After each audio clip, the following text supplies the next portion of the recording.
Saya kira mungkin sesuai dengan topik kita, makin sehat makin nikmat, dan mungkin ada hubungan dengan kondisi saat ini ya dok ya. Tentang wabah saat ini yang tadi dokter juga sudah sampaikan. Saya kira mungkin ada beberapa hal yang mungkin ingin saya sampaikan kepada teman-teman pemirsa ACT dan masyarakat secara umum. Mudah-mudahan ini menjadi sebuah semangat baru ya. Kalau saya tulis ini virus optimis ya, virus. Kenapa pakai kata virus nggak tahu juga karena selama ini virus itu cenderungnya sesuatu yang menakutkan, padahal sebenarnya nggak juga. Karena kalau kita pakai logika sederhana saja, harusnya yang paling sakit dan harusnya yang paling banyak mati itu dokter. Kenapa? Tanpa wabah ya. Kenapa? Bayangkan aja dokter paru yang tiap hari ke rumah sakit ketemu dengan pasien TBC gitu kan. Kemudian dokter yang berhubungan dengan pasien penyakit infeksi, tapi subhanallah nggak seperti amat kan keadaan kan, yang kita tahu kan begitu kan. Orang mati meninggal ya memang takdir, misalkan karena penyakit TBC atau mungkin karena infeksi atau apapun, ya memang sudah takdirnya terjadi. Nah, makanya saya katakan kalau kita ketakutan luar biasa seperti sekarang ini, akhirnya ya kita mulai mencerna lagi, maksudnya mengembalikan lagi bagaimana konsep-konsep kesehatan Islam itu yang mungkin bisa kita telaah zaman sekarang, yang mudah-mudahan bisa memberikan manfaat kepada kita semua. Di berbagai kajian sering saya sampaikan, dokter, bahwa kunci kesehatan dalam Islam itu bukanlah fisik ya, tapi kunci kesehatan dalam Islam itu adalah qalbu, yang sekarang mungkin dikenal sebagai psiko-neuroimunologi atau apalah namanya, saya nggak paham. Ya sebenarnya simpel sih, kalau hatinya tenang, kolbunya tenang, jiwanya tenang, ya maka insya Allah raganya pun akan tenang.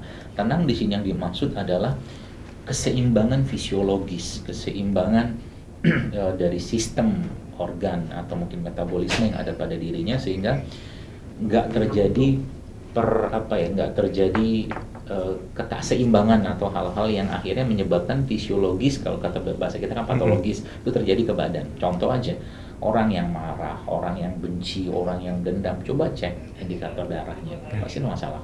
Itu kan masalah kan, masalah di kolbu kan, masalah di hati kan. Sekarang juga sama sebenarnya kondisinya, dengan begitu banyak orang cemas luar biasa. Apa nggak boleh cemas? Cemas boleh lah, cuman sewajarnya aja ya.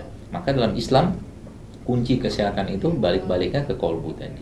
Kalau kolbunya sehat, maka insya Allah tubuhnya atau raganya pun akan sehat.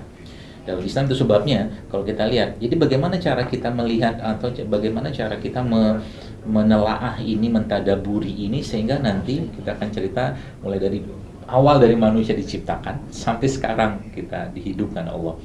Nah, kita perlu pahami bahwa kalau kita mau lihat keadaan yang terbaik itu adalah keadaan orang-orang soleh zaman, kita sebut dengan salafus soleh, gitu, orang-orang soleh zaman dulu. Nah, kalau kita bicara tentang kolbu atau keimanan kita, dia kan butuh tenang. Nah, maka seperti halnya mungkin saya katakan ini kan makanan ya, ini kan makanan buat raga.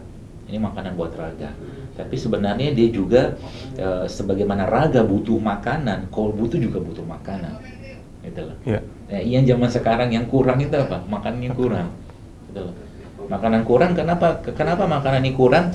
Bisa jadi ya dia nggak ngerti bahwa manusia itu kan ada raganya, ada ruhnya, ada jiwanya, ada pikirannya, ada hatinya gitu loh. Nah, itu nggak bisa dipisahkan. Jadi kita itu kan jadi ruhnya kita, coba lihat.